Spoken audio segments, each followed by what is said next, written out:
ഇന്നത് വാങ്ങിച്ചു. അപ്പൊ നമുക്ക് പരിപാടിയിലോട്ട് കിടക്കാം.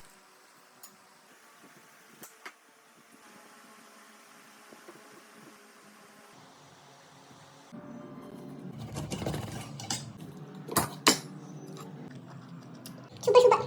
ഇത് ഇങ്ങനെ കഴിച്ചാലോ? ഉപ്പുമാവ് കൂടണം. മിക്സ് ചെയ്യാം.